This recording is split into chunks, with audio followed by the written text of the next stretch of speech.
আমি শুনছিলাম যে কাশিমপুর হবে, হয়তো বা কাশিমপুর শুনলেই তো ভয় লাগে। কাশিমপুরে তো ছিলাম প্রায় 2 বছর, আরো বেশি 2.5 বছরের মতো ছিলাম। যথেষ্ট মেহমানদারি করছেন না? কাশিমপুরের লোকদের বিশেষ মেহমানদারি করার অভ্যাস আছে। যাই হোক, দীর্ঘ আলোচনা নয়, আমরা আলোচনা করি আর কথা না বলি। আমি জানি মাঠটা অত্যন্ত ছোট মাঠ, বাংলাদেশের প্রায় সব বড় বড় আলোচকদের দাওয়াত দেওয়া হয়েছে। মাঠ যেহেতু ছোট, এই যে দেখা যায় এক একজনের অবস্থা কেমনে দাঁড়ায় আছে দেখছেন, ইলিশ মাছের মতো। ইলিশ ফাইল, জেলখানা এটারে বলে ইলিশ ফাইল। সময় থাকলে কিচ্ছা শোনানো একদিন, আজকে শোনানো সম্ভব না। ইলিশ ফাইল টাইপের দাঁড়ায় আছে দেখেন।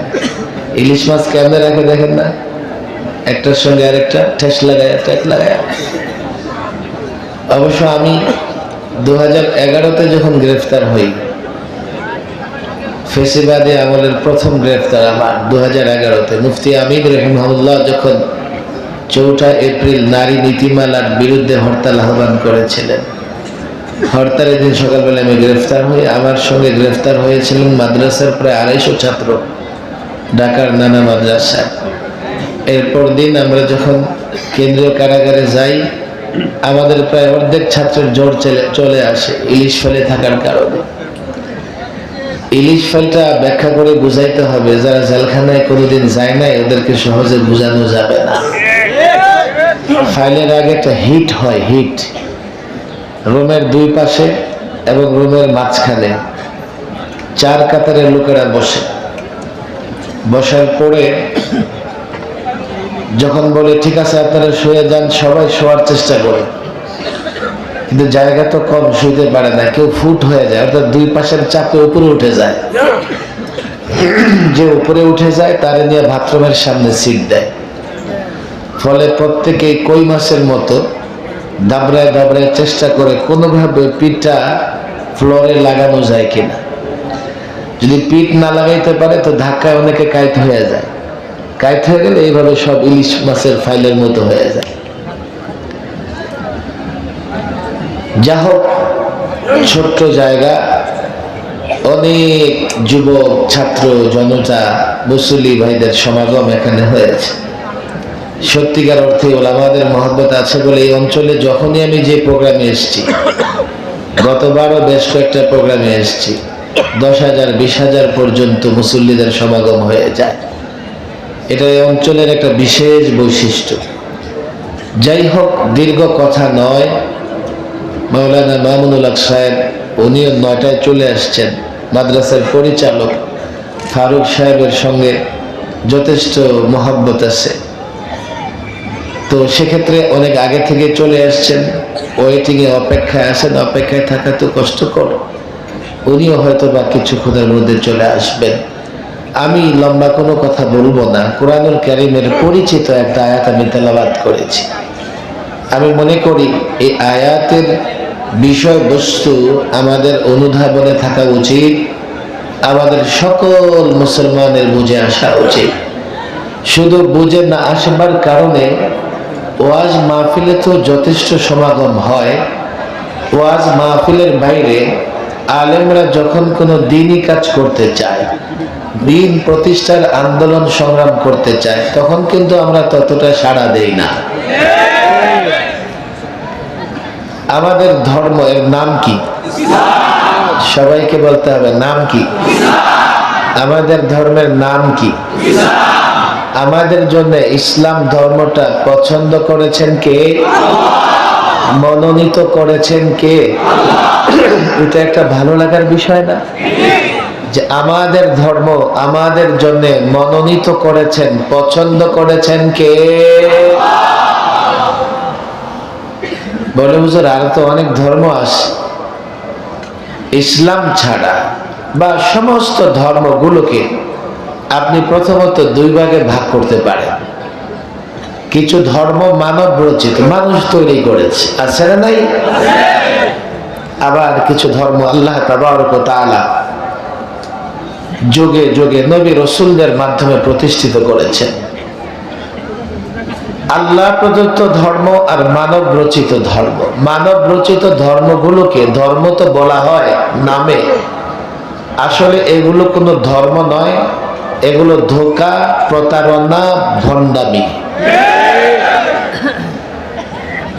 যেমন পৌত্তলিকতার ধর্ম, মূর্তি পূজারীদের ধর্ম, নক্ষত্র পূজারীদের ধর্ম, সূর্য পূজারী, গ্রহ পূজারীদের, চন্দ্র পূজারীদের ধর্ম, অগ্নি পূজারীদের ধর্ম, এগুলোকে যদিও ধর্ম নামে নামকরণ করা হয়, প্রকৃতপক্ষে এগুলো ভণ্ডামি ছাড়া আর কিছুই না।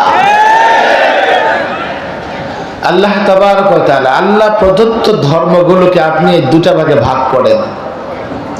কিছু ধর্ম আল্লাহ পাঠিয়েছেন বলে নবী রাসূল প্রেরণ করে, কিন্তু সেই ধর্মগুলোর মেয়াদ শেষ হয়ে গেছে ১৫০০ বছর আগে। হযরত মূসা আলাইহিস সালামের মাধ্যমে এক ধর্মমত এসেছে, ইহুদিদের ধর্ম। কথা ঠিক না বেঠে? হযরত ঈসা আলাইহিস সালামের, এই তো আপনাদের এখানেই তো সাভারের ভেতরে খ্রিস্টান পল্লী মনে হয় আছে, তাই না? আশা বেরুলিয়াতে। একটু খেয়াল করে শুনতে হবে, আমি বলি না গিয়ে যান ভেঙে ফেলেন মারামারি করেন, এগুলো কিন্তু আমি বলি না। খ্রিস্টান ধর্ম হযরত ঈসা আলাইহিস সালামের মাধ্যমে প্রতিষ্ঠিত হয়েছে, আল্লাহ প্রদত্ত ধর্ম। আমরা সকল পয়গম্বরদের উপর ঈমান আনি, তাদের ধর্ম, তাদের ধর্মগ্রন্থগুলোতেও বিশ্বাস রাখি, কিন্তু এখন আর সেগুলোর মেয়াদ নাই। ১৫০০ বছর আগে সেগুলোর মেয়াদ শেষ হয়ে গেছে। মেয়াদ উত্তীর্ণ ঔষধ দিয়ে যেভাবে রোগীর চিকিৎসা করা যায় না, ওই ধর্মগুলো দিয়ে এখন আর জীবন যাপন পরিচালনা করা যাবে না। একটু খেয়াল করে বুঝেন, আমাদের সমাজে অনেক শিক্ষিত মানুষ আছে, আবার অনেক সাধারণ মানুষও না বুঝে তারা বলে ফেলেন যে যে কোনো ধর্ম মানলেই হয়, সব ধর্মই তো শান্তির কথা বলে, যে কোনো ধর্ম মানলেই হয়। তারা যারা একথা বলেন তারা ধর্ম কর্ম আসলে কিছুই বুঝে না।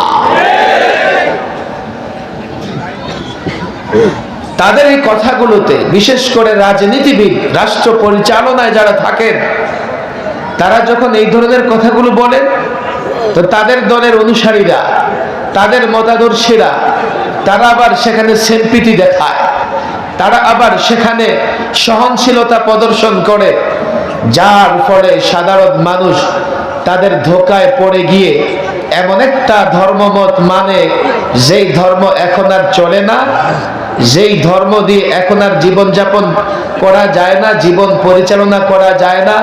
সেই ধর্মগুলোর একদিকে মেয়াদ শেষ, আরেক দিকে যথেষ্ট বিকৃত হয়েছে।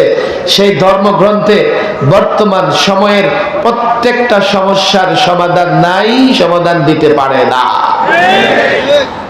এই জন্য আল্লাহ তাবারক ওয়া তাআলা পরিষ্কার বলে দিয়েছেন, ওয়ামাই ইয়াবতাগি গায়রাল ইসলামি দীনা ফালাই ইউকবালা মিন, কেউ যদি ইসলাম ছাড়া অন্য কোন ধর্ম তালাশ করে সেটা আল্লাহর কাছে গ্রহণযোগ্য হবে। আমি যুক্তি দিলে রাতভর যুক্তি দিতে পারবো। আমি জানি যারা মাহফিলে আসে তাদের বিশ্বাস আমার মতোই, তারা আমার মতোই চিন্তা করে, তারা আমার মতোই কথা বলতে পছন্দ করে।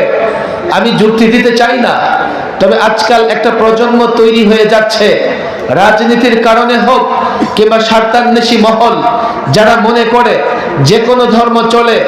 দেখেন, ধর্ম পালনের স্বাধীনতা আর ধর্ম সত্য হওয়া বিষয়টা এক জিনিস নয়। ইসলাম সব ধর্ম পালনের স্বাধীনতায় বিশ্বাসী। জবরদস্তি করে ইসলাম কাউকে মুসলমান বানাতে বলে না। প্রত্যেক ধর্মের লোকেরা নিরাপদে তার ধর্মকর্ম পালন করবে, সেটা মানব রচিত হোক কিংবা আল্লাহ প্রদত্ত প্রাচীন ধর্ম হোক, কিন্তু এর মানে এই না সেটা সত্য হতে হবে। এটা ইসলামের উদারতা। এটা ইসলামের সহনশীলতা। জোর করে কোনো ধর্মের উপরে, ধর্মের লোকদের উপরে ইসলাম চাপিয়ে দেওয়া যায় না। এই জন্যই তো বাংলাদেশে সব সংখ্যালঘুরা নিরাপদ। এই জন্যই তো বাংলাদেশে সব ধর্মের লোকেরা নিরাপদ। কেননা জোর করে মুসলমান বানানোর নীতি ইসলামে নাই। আর যারা সেকুলারিজমে বিশ্বাসী, ধর্ম নিরপেক্ষতায় বিশ্বাসী, আমাদের প্রতিবেশী রাষ্ট্রে দেখেন মুসলমান নিরাপদ নয়, খ্রিস্টান সম্প্রদায় তারাও নিরাপদ নয়, বৌদ্ধ সম্প্রদায় তারাও নিরাপদ নয়। তারা যদিও সেকুলারিজমের কথা বলে, ধর্ম নিরপেক্ষতার কথা বলে, কিন্তু তাদের ধর্মে সহনশীলতা নাই, উদারতা নাই, তাদের চিন্তায় সহনশীলতা নাই, উদারতা নাই। দুর্ভাগ্য তো আমাদের, আমরা উদার চিন্তা করি, আমরা সহনশীল, তারপরেও দেখবেন আমাদের গালি দেয় সাম্প্রদায়িক, জঙ্গিবাদী, উগ্রবাদী বলে। এটা ওরা ভয়ে কথা বলে। তারা জানে যে ইসলাম শান্তির ধর্ম। মানুষ যদি ইসলাম জানতে চায়, বুঝতে চায়, একটা সময় সে ইসলাম গ্রহণ করে ফেলবে। ইসলামোফোবিয়া, ইসলাম আতঙ্ক তৈরি করে মানুষকে যদি ইসলাম থেকে দূরে রাখা যায়, তাহলে তারা সফল হবে। তাহলে তারা ইসলাম এবং মুসলমানদের উপর দমন নিপীড়ন চালাতে পারবে। আমার সঙ্গে আপনারা খুব সুন্দরভাবে উচ্চারণ করবেন, এটা বিশ্বাস। আমাদের ধর্মের নাম কি? বলেন সবাই, নাম কি? নিউ ইয়র্কের নতুন একজন মেয়র হয়েছেন Zohran Mamdani. Zohran Mamdani, Donald Trump.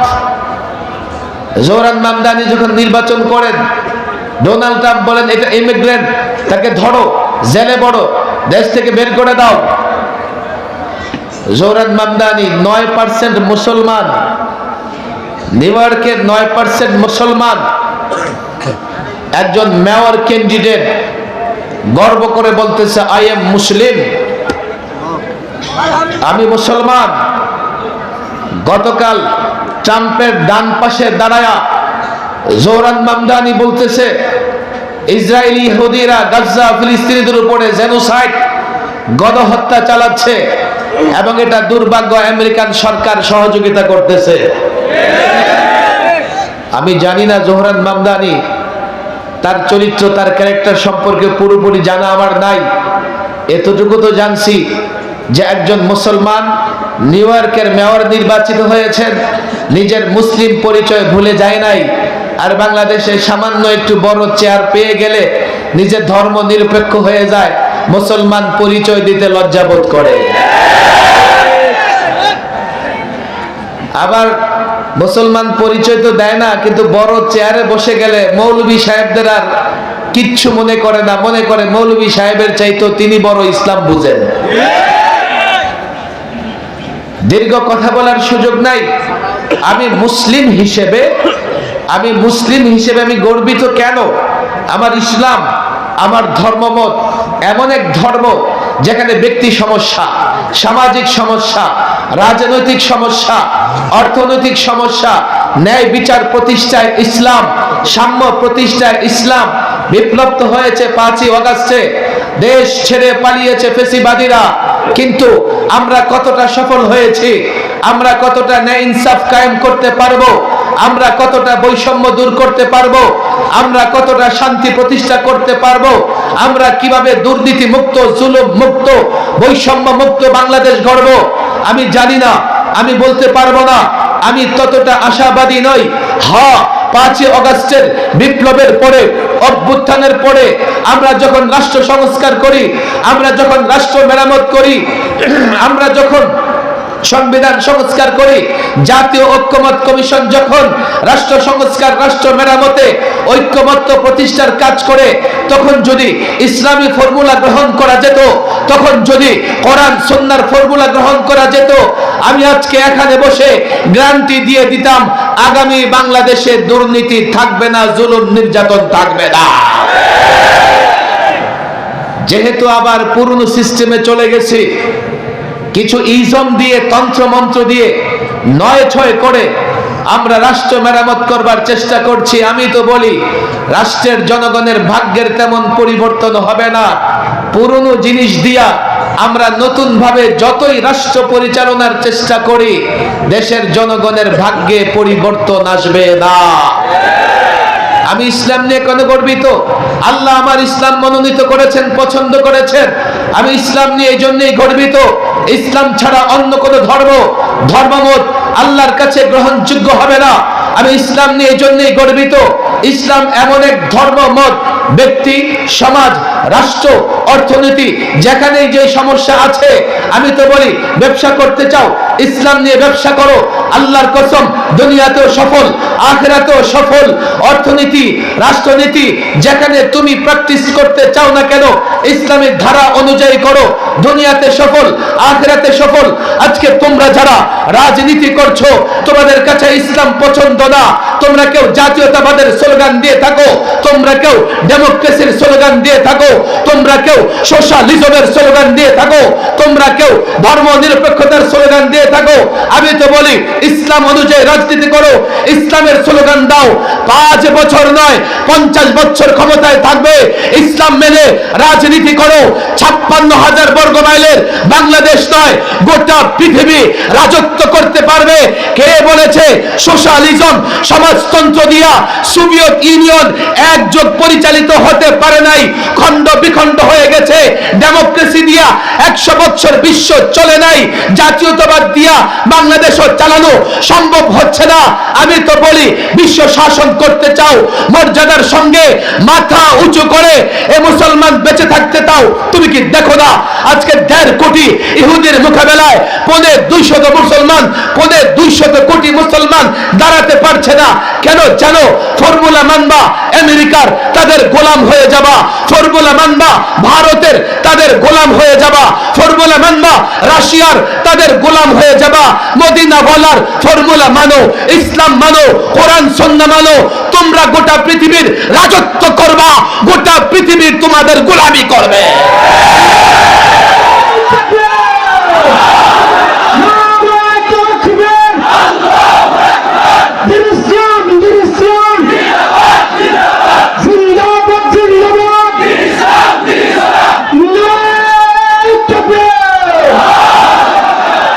আলেম ওলামা, অনেক ছাত্র জনতা এখানে আসে, আপনারা আমার সঙ্গে একমত হবেন, এই জন্যই তো মাহফিলে এসেছেন।